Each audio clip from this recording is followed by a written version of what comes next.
And our next guest was interim speaker following the ousting of former Speaker Kevin McCarthy, and has announced he won't be seeking re-election in 2024. Joining us now, Congressman Patrick McHenry, chairman of the House Financial Services Committee. You got a ways to go. So I got another year. Yeah, you do, and you still got constituents that you need to look out for their interests.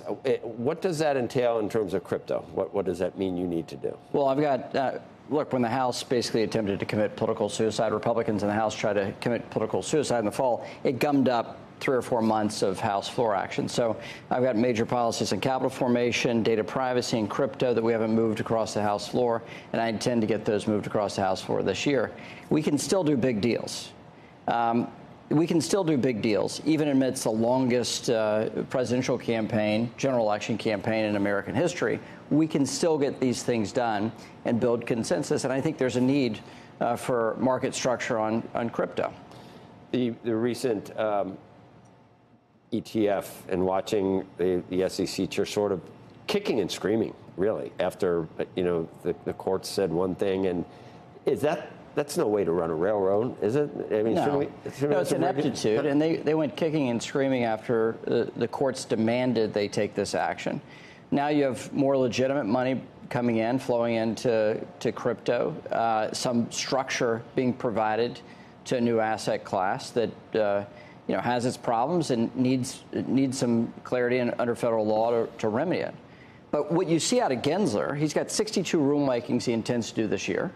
You have this backdrop of regulatory policy for this administration that is problematic for them, and they're having a hard time rebranding what their economic policy is, to the point where they're sending administration officials out to try to convince the American people that what they feel, they should not actually feel. Right.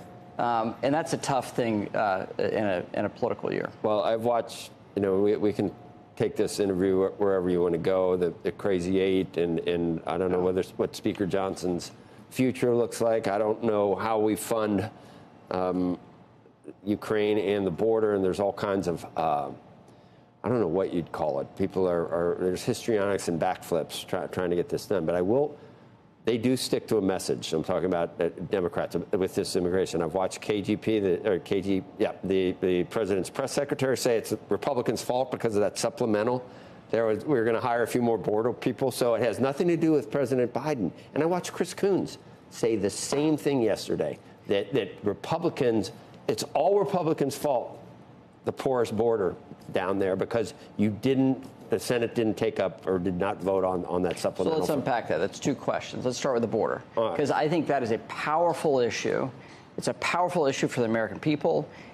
Those border states and then interior states are experiencing, and this city is experiencing something that under the Trump administration, they wouldn't have talked the same game. And so the politics have shifted because the experience is different for the American people. And this is a political problem for the Democrat president running for election. So they've come to the table on border policy. Now, we don't know the full contents of what they're talking about in the Senate, so I'm not going to prejudge that. Do they want to close the border, or do they want to process more people? Did you see how many getaways there are every day? That's impossible. 800 a day. They think it's dollars.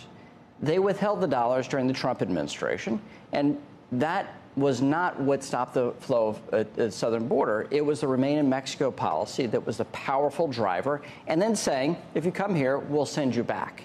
And that's presidential leadership and a change of policy. It's not really large dollars that we're talking about here. So that's where the Democrats are off kilter. Are they only a negotiating position for Ukraine? Is this all to meet on that idea of not dollars, but just the idea of the message you're going to send out? What I'm hearing from the Senate is that they still don't get that message. This is not 50 complex ideas.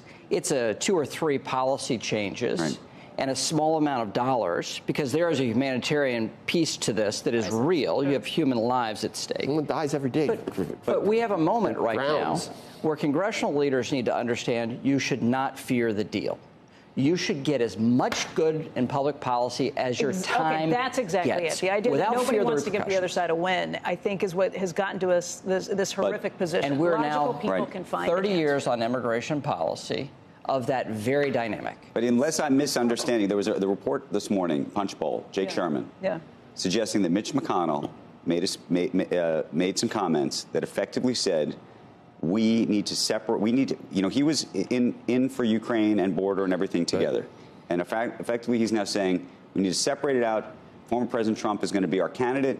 He wants to make immigration the central issue, and therefore. But I don't think he wants much to get done on this front. Right, and he wants nothing. No, but that's the point. It's a political. It becomes a political story. If true, if I'm reading the Sherman story properly and understanding what Mitch McConnell is saying, if it's reported accurately, it effectively now suggests truly that politics is playing a role in this that is even but I mean at a level that is right. is even more than in the past. Right. There's gambling at this casino. I mean, come on. But there's politics. But none of us should be happy about that.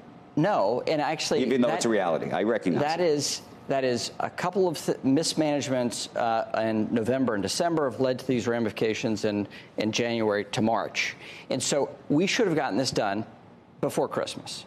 This should have been done before Christmas. The dynamics were the same. The equities were the same. The politics a little bit better before coming up on Super Tuesday, right, or what we saw in New Hampshire and Iowa. So getting it done beforehand was better. The political dynamics of the push and pull on policy, still the same. So take the deal fast, get it over with, move on, and we can go fight it out like people normally fight it out. The key issue here, though, is are we going to take a policy win that Republicans have sought for 20 years to make things better? Mm-hmm. The Democrats are saying we can't be very specific, so we need to hand this over to the executive branch to implement fully. Well, that's the implementation question for President Biden or President Trump. And candidate Trump should see that he could use those executive functions and do a better job at the southern border than Biden, and you can still have the fight about immigration. And the American people don't believe that Biden is tough on immigration, and they believe Trump is tough on immigration. Right. So the issue doesn't change. Can I ask you a question? Are you a supporter of President Trump if, in fact, he becomes a nominee? I haven't played in this zone. I've had a pretty complicated 2023. No, I know. And I'm retiring from Congress. But what we just saw. But you made some comments after January 6th. If you go back and rewind the tape. I stand by every word I said, I'm a Republican. I want Republicans to win. So it's a complex thing. It's a difficult thing. I think the rule of law and the constitutional restraints in our society are massively important, more important than who gets elected. And that's what I'm going to uphold no matter what.